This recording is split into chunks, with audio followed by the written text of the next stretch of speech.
Welcome to my channel English পরিচয়। Learn English systematically and lesson wise. আজকে আমি তোমাদের জন্য যে ক্লাসটা নিয়ে এসেছি সেটা হলো টেন্সের উপরে ফিউচার কন্টিনিউয়াস টেন্স বা ফিউচার প্রোগ্রেসিভ টেন্স। এই ক্লাসটা শুরু করার আগে তোমাদেরকে বলি, টেন্স সংক্রান্ত যে সমস্ত ভিডিওগুলো আমি বানিয়েছি, যাদের লিঙ্ক আমি ডেসক্রিপশন বক্সের নিচে দিয়ে রাখবো, তোমরা অবশ্যই সেই ক্লাসগুলো দেখে নেবে, তাহলে এই ক্লাসটা বুঝতে তোমাদের কোনো অসুবিধা হবে না। Let's begin. Future continuous, continuous শব্দটা এসছে কন্টিনিউ থেকে। কন্টিনিউ মানে চলতে থাকা, যার অ্যাডজেক্টিভ ফর্ম হলো কন্টিনিউয়াস, তাই তো? আমি প্রেজেন্ট কন্টিনিউয়াস টেন্সে বলেছিলাম বা প্রেজেন্ট প্রোগ্রেসিভ টেন্সে বলেছিলাম বর্তমানকালে যদি কোনো কাজ চলতে থাকে, সেই কাজ করিতেছে, তখন সেটা হলো প্রেজেন্ট কন্টিনিউয়াস টেন্স।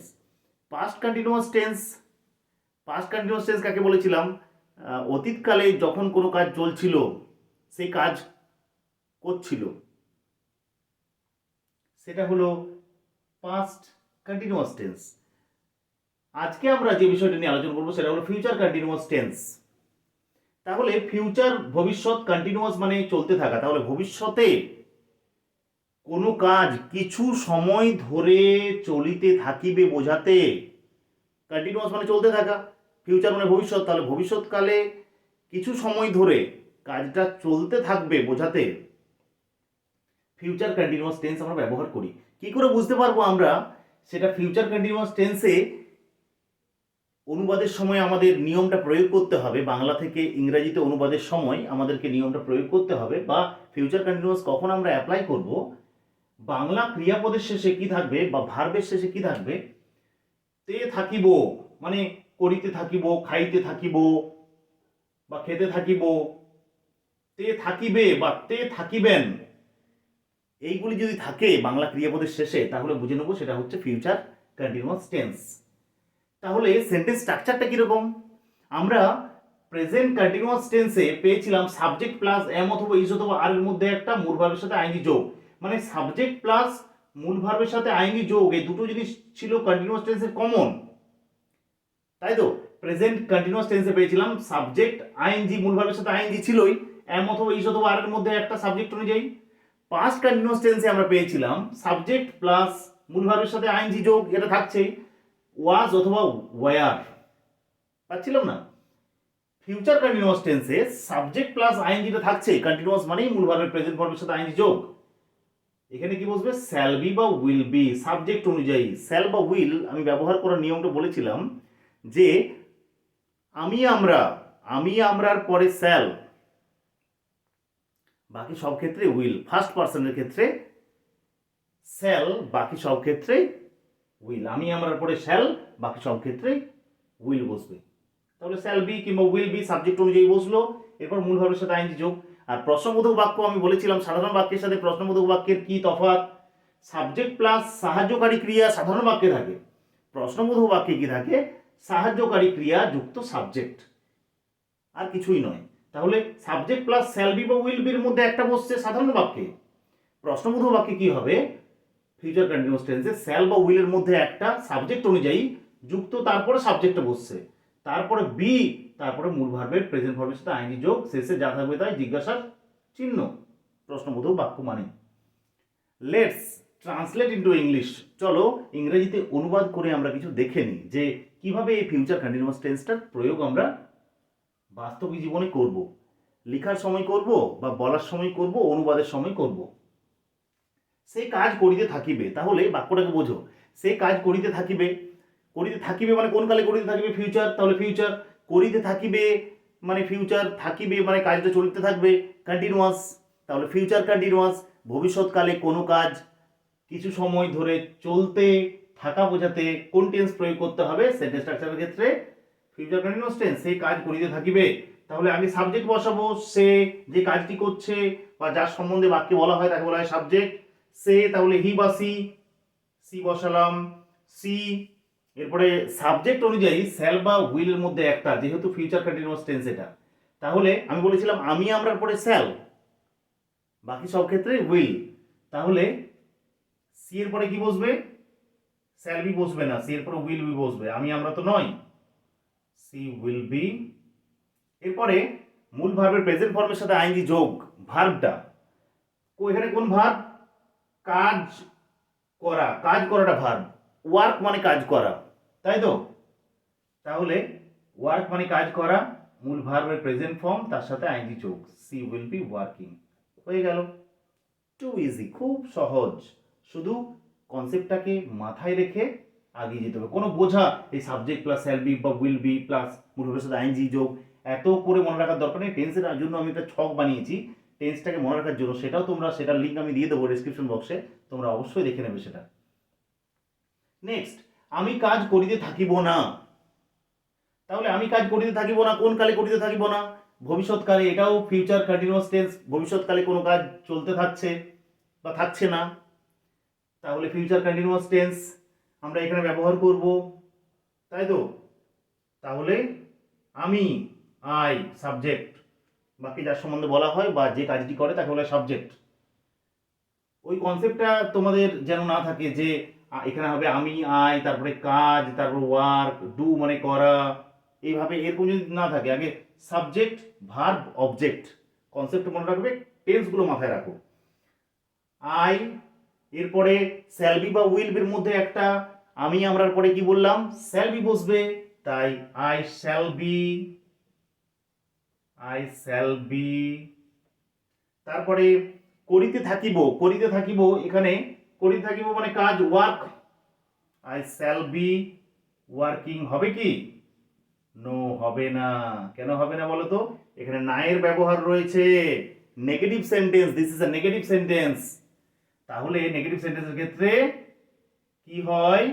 এখানে একটি নট বসবে, not, I shall not be, I shall not be working, I shall not be working. Not বসে সবসময় সাহায্যকারী ক্রিয়ার পরে, শ্যালটা সাহায্যকারী ক্রিয়া, তাই I shall not be working, তাই তো? আই শ্যাল বি ওয়ার্কিং হবে না। নেক্সট লক্ষ্য করো তৃতীয় নম্বর বাক্যটা, সে কি কাজ করিতে থাকিবে। এটা এটা প্রশ্নবোধক বাক্য, ইন্টারোগেটিভ সেন্টেন্স, তাই তো, বা কোশ্চেন। তাহলে আগে দেখে নিই এটা কোন টেন্স। সে কি কাজ করিতে থাকিবে, ভবিষ্যৎকাল করতে থাকবে, ভবিষ্যৎকালে করতে থাকবে, আর ভবিষ্যৎকালে কাজটা চলতে থাকবে, তাহলে ভবিষ্যতে কোনো কিছু কাজ কিছু সময় ধরে চলিতে থাকা বোঝাতে কোন টেন্স ব্যবহার করতে হয়, ফিউচার কন্টিনিউয়াস টেন্স। তাহলে ট্রান্সলেশনটা করতে হবে আমাকে এখানে ফিউচার কন্টিনিউয়াস টেন্স ব্যবহার করে। তাহলে আমি প্রশ্নবোধক বাক্য তৈরি করার নিয়ম বলেছি আগে, সাবজেক্ট আর আই শ্যাল যদি সাধারণ বাক্য হয়, তাহলে প্রশ্নবোধক বাক্যে কি হবে, শ্যাল আই, কোনো সাবজেক্ট সাহায্যকারী ক্রিয়া, সাহায্যকারী ক্রিয়া সাবজেক্ট। তাহলে এখানে শ্যাল বা উইলের মধ্যে একটা সাবজেক্ট অনুযায়ী, তাহলে এখানে সেটা হচ্ছে সাবজেক্ট, সেটা সাবজেক্ট, তাহলে আমি আমরা তো নয়, তারপরে উইল বসবে, আমি আমরা হলে শ্যাল বসতো, তাহলে সে মানে উইল, তাহলে প্রশ্নটা শুরু হবে কি দিয়ে, উইল দিয়ে। যদি আমি থাকতো তাহলে শ্যাল হতো। এরপরে সাবজেক্ট, সাবজেক্ট কি, সাবজেক্ট হচ্ছে সে, যে কাজটি করছে বাক্যে বা যার সম্বন্ধে বলা হচ্ছে সে হচ্ছে সে, ছেলেটি বা মেয়েটি যে কোনো একটা, ধরে নি ছেলেটি, উইল হি বা সি, যাই হোক see, will see, will see. এরপরে তাহলে স্যার উইলের মধ্যে একটা সাবজেক্ট বসালাম, এরপরে বি, উইল সি বি। এরপরে মূল ভার্বের প্রেজেন্ট ফর্মের সাথে আইএনজি যোগ, কাজ করিতে থাকা, একটা ভার্বেই আমি এখানে নিয়েছি যাতে তোমাদের বুঝতে সুবিধা হয়। কাজ করিতে থাকা, কাজ করা, কাজ করাটা হচ্ছে work, will see be working, শেষে জিজ্ঞাসার চিহ্ন, উইল সি বি ওয়ার্কিং, সে কি কাজ করিতে থাকিবে। নেক্সট নাম্বার 4 লক্ষ্য করো, সে কি কাজ করিতে থাকিবে না। তাহলে এটা প্রশ্নবোধক বাক্য, আবার প্রশ্নবোধক বাক্যের আবার না বাচক, তাই না? তাহলে প্রশ্নবোধক বাক্য মানেই হচ্ছে, আগে দেখে নেবো যে সেটা কোন টেন্স, সে কি কাজ করিতে থাকিবে, কাজ করিতে থাকিবে কোন কালে করিতে থাকিবে, ভবিষ্যৎকালে, ফিউচার। তাহলে ফিউচারের কোন ভাগ, ফিউচার ইনডিফিনাইট না কন্টিনিউয়াস না পারফেক্ট না পারফেক্ট কন্টিনিউয়াস। তাহলে সে কাজ করিতে থাকিবে, ভবিষ্যৎকালে কোনো একটা কাজ চলতে থাকা, কিছু সময় ধরে চলতে থাকা, কন্টিনিউ করতে থাকা বোঝাচ্ছে, তাহলে future continuous tense. Future continuous tense প্রশ্নবোধক বাক্য শুরু হয় কি দিয়ে, আগে শ্যাল বা উইলের মধ্যে একটা, তাহলে এখানে সেটা হচ্ছে সাবজেক্ট, তাই এখানে আমি আমরার মধ্যে আই বসবে না, এখানে কি বসবে, সরি শ্যাল বসবে না, আমি আমরা থাকলে তো শ্যাল দিয়ে শুরু হতো প্রশ্নটা, সে সাবজেক্ট আছে বলে এখানে উইল দিয়ে শুরু হবে প্রশ্নটা, উইল, উইল। এক্ষেত্রে না বাচক বাক্য, না বাচক বাক্য, তাহলে নাবাচক বাক্য, এটা লক্ষ্য রাখবে। এরপর তাহলে প্রশ্নটা শুরু হয়েছে উইল, তাহলে উইল তারপরে সাবজেক্ট। সাধারণ বাক্যে তো সাবজেক্ট সাহায্যকারী ক্রিয়া হয়। আই সেল, প্রশ্নবোধক বাক্যে কি হয়ে যাবে? সেল সাবজেক্ট বা উইল সাবজেক্ট। উইল যুক্ত এখানে উইল সি, প্রশ্নবোধক বাক্যে দেখো করলাম, তাহলে এক্ষেত্রেও কি হবে? Will see. Will C. এক্ষেত্রে নাবাচক বাক্য আছে বলে নটটা কি করতে হবে? এটার পরে নটটা বসাতে হবে, সাবজেক্টের পরে নটটা বসাতে হবে। উইল সি নট, তারপরে বি, তারপরে মূল ভার্বের প্রেজেন্ট ফর্মের সাথে আইএনজি যোগ। Will she not be working, সে কি কাজ করবে না? সে কি কাজ করিতে থাকিবে না? Will she not be working. এখানে নট ব্যবহার করার নিয়মটা এর আগে আমি বলেছিলাম, যদিও তার লিঙ্কগুলো আমি ডেসক্রিপশন বক্সের নিচে দিয়ে রেখেছি ক্লাসের, যে নট ব্যবহার করার নিয়ম প্রশ্নবোধক বাক্যে যদি প্রশ্নবোধক বাক্য থাকে এবং সেটি নাবাচক বাক্য হয়, তাহলে নট ব্যবহার করার নিয়মটা বলেছিলাম যে যদি সাবজেক্টটা মানে কর্তাটা প্রোনাউন হয়, মানে কোনো নাম না বুঝিয়ে কোনো যদি প্রোনাউন বোঝায়, মানে সি নাউনের বদলে বসেছে, তো একটা মেয়ের বদলে বসেছে সিটা, তাহলে প্রোনাউন। প্রোনাউন হলে নটটা কি বসবে? পরে বসবে। প্রোনাউন মানে পি দিয়ে শুরু হচ্ছে প্রোনাউনটা, আর নটটা তাহলে প্রোনাউনের পি মানে পরে। প্রোনাউন থাকলে তার পরে বসবে, মনে রাখবে। আর নাউন হলে তার কি বসবে? নটটা। এটা যদি নাউন হতো, রাম সাম যদু মধু যে কেউ হতো, তাহলে নটটা আগে বসতো। Will not Ram be working. তারপরের একটা যদিও এক্সাম্পল আমি দিয়েছি, এক্সাম্পলগুলো ইন্টেনশনালি দিয়েছি একটা ভার্বকে রেখেই, যাতে তোমাদের বুঝতে সুবিধা হয়। মিতা কি কাজ করিতে থাকিবে না?